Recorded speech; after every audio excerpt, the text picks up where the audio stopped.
سورۃ الروم کی پہلی آیات میں مستقبل کے بارے میں دوسری خبر جو قرآن نے دی، اس میں بیان کیا گیا کہ بعض سلطنتیں بڑی شکست سے دوچار ہوں گی اور اس پر جلدی فتح حاصل ہوگی۔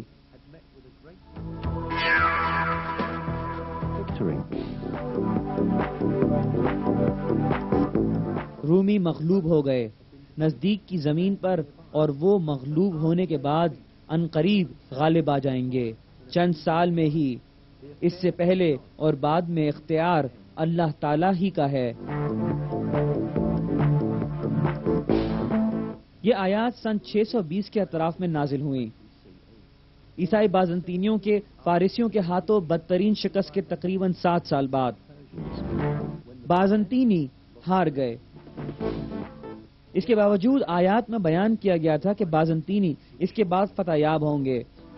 بازنطینیوں نے اتنا شدید نقصان اٹھایا تھا کہ فتح یاب ہونا تو درکنار، ان کی حکومت کی سلامتی بھی مشکوک تھی۔ نہ صرف فارسی بلکہ دوسرے بھی بازنطینی سلطنت کے لیے سخت خطرہ تھے۔ اوارس قسطنطنیہ کی کوک تک پہنچ گئے تھے۔ بازنطینی سلطان ہرکلس نے گرجا گھروں میں موجود سونے چاندی کو پگھلا کر پیسہ بنایا تھا کہ فوج کا خرچہ پورا کیا جا سکے۔ بہت سے گورنروں نے ہرکلس کے خلاف بغاوت کر دی اور اس کی سلطنت کو ختم کر دیا۔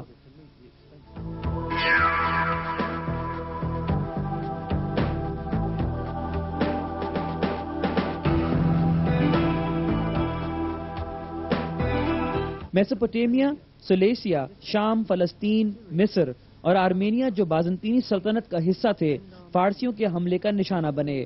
ہر شخص امید کر رہا تھا کہ بازنطینی سلطنت تباہ ہو جائے گی۔ ٹھیک اسی وقت سورۃ الروم کی آیات نے انکشاف کیا کہ بازنطینی چند سالوں میں فتح یاب ہوں گے۔ سورہ روم کی پہلی آیات کے نزول کے تقریباً 7 سال بعد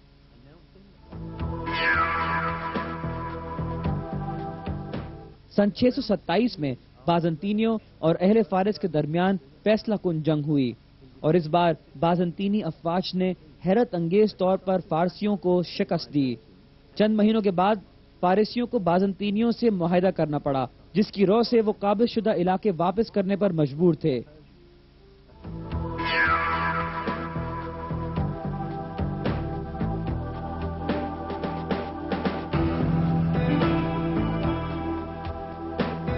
رومیوں کی فتح، جس کی قرآن نے نشاندہی کی تھی، وہ ذاتی طور پر سچ ثابت ہوئی۔ ان آیات کا ایک اور معجزہ جو منکشف ہوا، وہ ایک ایسی جغرافیائی تبدیلی تھی جو اس میں کوئی دریافت نہیں کر سکتا تھا۔ سورہ روم کی تیسری آیت میں ہمیں آگاہ کیا گیا ہے کہ رومی زمین کے نچلے حصے میں شکست یاب ہوئے۔ یہ لفظ ادنا الارض عربی میں بہت سے تراجم میں قریب کے علاقوں کے معنوں میں لیے گئے ہیں۔ یہ اصلی بیان کا اصل مطلب نہیں ہے۔ اس لفظ کے تشکیلی معنی ادنی یعنی نچلے سے لیے گئے ہیں، اور الارض کے معنی دنیا ہیں۔ اسی لیے لفظ ادن الارض کا مطلب زمین کی سب سے نچلی جگہ ہے۔ انتہائی دلچسپ بات یہ ہے کہ بازنطینی سلطنت اور فارسیوں کا وہ معرکہ جس میں بازنطینی یروشلم ہار گئے، زمین کے نچلے علاقے میں ہوا جو بحر مردار کی جڑ کے قریب ہے، جو شام، فلسطین اور اردن کے نقطہ اتصال پر واقع ہے۔